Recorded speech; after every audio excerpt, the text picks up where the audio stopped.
अस्सलामुअलैकुम नाज़रीन, मैं मोहम्मद असलम हुसैन सियासत की खबरों में आप सबका इस्तकबाल करता हूँ। आज 2 अक्टूबर 2025 है।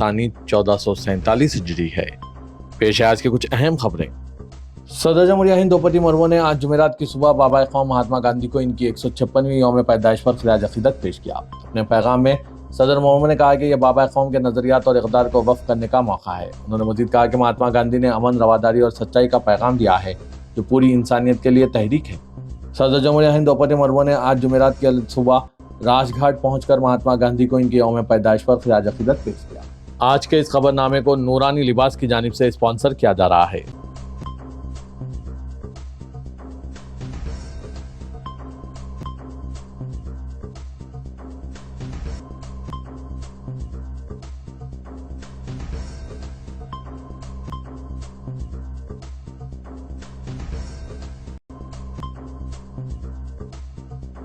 मारूफ क्लासिक गुलकार और पद्मा अवार्ड याफ्ता फनकार पंडित चुन्नूलाल मिश्रा 51 साल की उम्र में इंतकाल कर गए।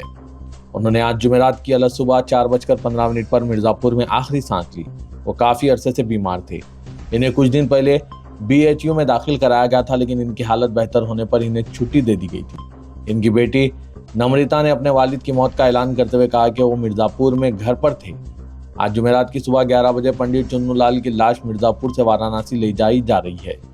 लोग दिन के वक्त इनकी आखिरी रस्मात अदा कर सकेंगे और इनकी आखिरी रस्मात वाराणसी में शाम 7 बजे अदा की जाएगी। वज़ीर-ए-आज़म नरेंद्र मोदी ने आज 2 अक्टूबर जुमेरात को राजघाट पर महात्मा गांधी को इनकी यौम पैदाइश के मौके पर गुलाह अकीदत पेश किया। मरकजी वजीर मनोहर लाल खिराज अकीदत की तकरीब में वज़ीर-ए-आज़म के साथ थे। इससे कबल वज़ीर-ए-आज़म ने जुमेरात की अलग सुबह सोशल मीडिया प्लेटफॉर्म एक्स पर एक पोस्ट में गांधी को खिराज अकीदत पेश किया। इनकी हिम्मत और खिदमत और हमदर्दी की इक़दार को याद किया। मोदी ने कहा कि कौम विकसित भारत की तलाश में महात्मा गांधी के रास्ते पर चलती रहेगी। गांधी जयंती प्यारे बापू की गैर मामूली जिंदगी को खिराज अकीदत पेश करने के बारे में है। वज़ीर-ए-आज़म नरेंद्र मोदी ने आज जुमेरात को विजयदशमी के मौके पर नेक ख्वाहिशात का इजहार करते हुए इस त्यौहार को बुराई और झूठ पर अच्छाई और सच्चाई की जीत की अलामत करार दिया। अपने सोशल मीडिया प्लेटफॉर्म एक्स पर एक पोस्ट में वज़ीर-ए-आज़म नरेंद्र मोदी ने लिखा, विजयदशमी बुराई और झूठ पर अच्छाई और सच्चाई की जीत की अलामत है। मेरी ख्वाहिश है कि इस मुक़द्दस मौके पर हर किसी को हिम्मत, दानिशमंदी और लगन के रास्ते पर मुसलसिल आगे बढ़ने की तरगीब मिले। मुल्क भर में अपने ख़ानदान के अफराद को विजयदशमी की मेरी दिल की गहराइयों से मुबारकबाद। दशहरा, जिसे विजयदशमी भी कहा जाता है, हिंदुस्तान के सबसे अहम हिंदू त्योहारों में से एक है और ये इस साल यानी आज 2 अक्टूबर को मनाया जा रहा है। ये बुराई पर अच्छाई की फतेह का निशान है। वज़ीर-ए-आज़म नरेंद्र मोदी ने ये बात सोशल मीडिया पर लिखी। राष्ट्रीय स्वयंसेवक संघ ने आज जुमेरात को अपनी बुनियाद के 100वें साल के मौके पर पुणे में पथ संचलन यानी रूट मार्च का इनेकाद अमल में लाया। महाराष्ट्र के वजीर चंद्रकांत पाटिल, मरकजी वजीर मुरलीधर मोहोल और बीजेपी की रुकन पार्लियामेंट मेधा कुलकर्णी भी शुरा में शामिल थी। उन्होंने छत्रपति शिवाजी महाराज के मुजस्मे पर फूल चढ़ाए।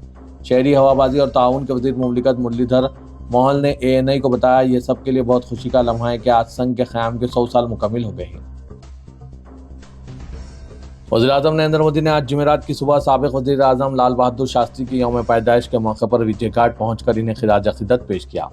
वज़ीर-ए-आज़म नरेंद्र मोदी के साथ दिल्ली के लेफ्टिनेंट गवर्नर VK सक्सेना और वज़ीर आला रेखा गुप्ता भी मौजूद थी।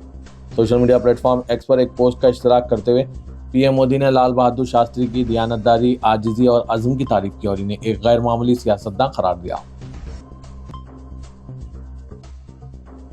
वज़ीर-ए-आज़म नरेंद्र मोदी की जानिब से राष्ट्रीय स्वयंसेवक संघ यानी RSS की तारीफ किए जाने और इसे मुल्क की अहम तरीन तंजीम करार देने के बाद कांग्रेस पार्टी ने सख्त रद्दअमल जाहिर करते हुए सरदार वल्लभ भाई पटेल का एक तारीखी खत याद दिलाया। कांग्रेस के जनरल सेक्रेटरी जयराम रमेश ने सरदार पटेल का 18 जुलाई 1948 को श्यामा प्रसाद मुखर्जी को लिखा गया खत पेश किया। जयराम रमेश ने खत का हवाला देते हुए कहा कि उस वक्त के वज़ीर दाखिला पटेल ने साफ लिखा था कि RSS की सरगर्मियां हुकूमत और कौम दोनों के लिए बहुत बड़ा खतरा है। जयराम रमेश ने किताब के सफ़े को शेयर करते हुए कहा कि वज़ीर-ए-आज़म मोदी ने सुबह RSS की तारीफ में कई बातें कही, लेकिन क्या वो इस हकीकत से वाकिफ़ है कि महात्मा गांधी के कत्ल के चंद ही माह बाद सरदार पटेल ने खुद RSS के बारे में कितने संगीन खदशात जाहिर किए थे। साबिक़ रुकन पार्लियामेंट कुंवर दानिश अली को इनकी रिहाइशगाह पर नजरबंद करने की इत्तला मौसूल हुई है। रिपोर्ट के मुताबिक दानिश अली बरेली जाने की तैयारी कर रहे थे, जहां हाल ही में एहतजाज के दौरान पुलिस कार्रवाई पर हंगामा हुआ था, लेकिन पुलिस ने इन्हें अमरोहा वाक़े घर से बाहर नहीं निकलने दिया। इनकी रिहायशगाह के बाहर पुलिस की भारी नफरी तैनात कर दी गई है। उत्तर प्रदेश पुलिस की इस कार्रवाई के खिलाफ दानिश अली और कांग्रेस हामियों ने शदीद एहतजाज किया है। पुलिस ने दावा किया है कि दानिश अली का बरेली दौरा नज़्म व नस्ल के लिए खतरा बन सकता था, इसीलिए इन्हें एहतियात के तौर पर घर में नजरबंद कर दिया गया। यह वाकया अमरोहा देहात थाना इलाके के बाईपास का है। बरेली तशद्दुद केस में डॉक्टर नफीस खान और इनके बेटे फरमान समेत 8 दीगर मुलजिमीन को जेल भेज दिया गया है। एसएसपी अनुराग आर्या ने बताया कि आज कुल 8 मुलजिमीन को गिरफ्तार किया गया, जिनमें से 2 इनकाउंटर में पकड़े गए हैं। ये दोनों शाहजहांपुर जिले के रहने वाले हैं। फसादात के बाद से कुल 81 मुलजिमीन को अब तक गिरफ्तार किया जा चुका है। पुलिस ने अब तक मौलाना तौकीर रजा और इनके करीबी लोगों के 250 करोड़ रुपए की जायदाद सील कर दी है। फुटेज और वीडियोज की बुनियाद पर मुलजिमीन की शिनाख्त की जा रही है। पुलिस इन लोगों पर तवज्जो मरकूज कर रही है जिन्होंने भीड़ को इकट्ठा करने और उकसाने की कोशिश की। एसएसपी के मुताबिक तफ्तीश में यह बात भी सामने आई है कि 26 सितंबर बरोज़ जुम्मा नमाज का वक्त तब्दील किया गया था। मौलाना तौकीर की वीडियो जारी होने के बाद यह पैगाम फैलाया गया कि नमाज का दोपहर 1 बजे होगी। आमतौर पर यहाँ दोपहर 12:30 से 3:45 तक नमाज अदा की जाती है। इससे साफ जाहिर होता है कि इस्लामिया मैदान की तरफ ज्यादा हुजूम को राग़िब करने की साजिश के तहत नमाज का वक्त तब्दील किया गया था। अब तक जिन लोगों को जेल भेज दिया गया, इनमें 3 मुलजिमीन दीगर रियासतों से है। पुलिस इनके बारे में भी मालूमात इकट्ठी कर रही है। एसएसपी ने बताया कि जिले में दफा 163 नाफिज है, जिसे मुकम्मल तौर पर नाफिज किया जाएगा। बॉलीवुड बादशाह कहलाने वाले शाहरुख खान कामयाबी, इज्जत और शोहरत की सीढ़ियां मुसलसल चढ़ते जा रहे हैं। हाल ही में अपना पहला नेशनल अवार्ड हासिल करने वाले शाहरुख खान दुनिया के अमीर तरीन अदाकार बन गए हैं। Heron India rich list M3M 2025 ने शाहरुख खान को दुनिया का अमीर तरीन अदाकार करार दिया है। इस फहरिस्त के 14वें एडिशन के मुताबिक शाहरुख खान की मजमूई दौलत 12,490 करोड़ रुपए है। इसके साथ ही शाहरुख खान अरबपति बनने वाले दुनिया के पहले अदाकार भी बन गए हैं। मौलाना तौकीर रजा खान की कॉल पर शहर में जमा हुए हुजूम और इसके बाद हुए हंगामे के बाद गुज़िश्ता रात आला हजरत खानदान की तरफ से एक मुश्तरका बयान जारी किया गया है। इसमें कहा गया है कि बरेली के मुसलमानों को मुसलमान होने की वजह से इज्तिमाई सजा दी जा रही है। उन्होंने इल्जाम लगाया कि पुलिस रस्सी को सांप बना रही है। उन्होंने तमंचा, पेट्रोल बम और तेजाब की बोतलों से हमलों के इल्जामात को भी गलत करार दिया। इनका कहना है कि पुलिस की दहशतगर्दी और बुलडोजर कार्रवाई ना रोकी गई तो जल्द कोई ठोस फैसला किया जाएगा। दरगाह के सरबराह हजरत सज्जानी मियाँ की रिहायशगाह पर एक प्रेस कॉन्फ्रेंस में तौसीफ मियाँ ने अहले खाना का एक बयान पढ़कर सुनाया। इसमें कहा गया है कि बरेली के मुसलमानों को मुसलमान होने की वजह से इज्तिमाई सजा दी जा रही है। बयान में इंदिरा मार्केट के करीब वायरल हुए एक वीडियो का भी हवाला देते हुए कहा कि कुछ लोगों को मुसलमानों पर पथराव करते देखा गया, इसलिए मुसलमानों और पुलिस पर पथराव एक साजिश का हिस्सा था। ताहम पुलिस जानबूझकर इस वीडियो से आंखें चुरा रही है। बरेली में बेगुनाह मुसलमानों को मुसलसल गिरफ्तार किया जा रहा है। इनकी थानों में मीडिया के सामने परेड कराई जा रही है, जहां वो ठीक से चल नहीं पा रहे हैं। इन्हें खाना और पानी भी नहीं दिया जा रहा है। इनके साथ नारवा सलूक किया जा रहा है, तशद्दुद बर्पा किया जा रहा है, मासूम नौजवानों की जिंदगियां बर्बाद की जा रही है। आज उत्तर प्रदेश में मुसलमानों का हाल पूछने वाला कोई नहीं है। मुसलमानों के लीडर होने का दावा करने वाले आज गायब नजर आ रहे हैं। कहाँ है कोई? ना इन सब पर आपकी क्या राय है? कमेंट के जरिए जरूर बताइएगा। तेलंगाना में मजालिस मुकामी के इंतखाबात में कांग्रेस पार्टी की कामयाबी को यकीनी बनाने के लिए तेलंगाना का वज़ीर-ए-आला रेवंत रेड्डी मुतहरिक हो चुके हैं। चीफ मिनिस्टर ने सदर प्रदेश कांग्रेस महेश कुमार गौड़, AICC इंचार्ज मीनाक्षी नटराजन और डिप्टी चीफ मिनिस्टर मल्लू भट्टी विक्रमार्का और वज़रा के साथ इजलास में शिरकत की। वज़ीर-ए-आला ने इंचार्ज वज़रा, मुतालिका अजला के वज़रा, जिला कांग्रेस सदूर, अरकान पार्लियामेंट, अरकान असम्बली, अरकान कौंसिल और सीनियर कायदीन से मुशावरत करते हुए हर ZPTC नशिस्त के लिए उम्मीदवार के तौर पर 3 नामों की सिफारिश करने की तजवीज़ पेश की। ZPTC नशिस्तों के लिए 5 अक्टूबर तक नामों की फहरिस्त रवाना करने की हिदायत दी गई है।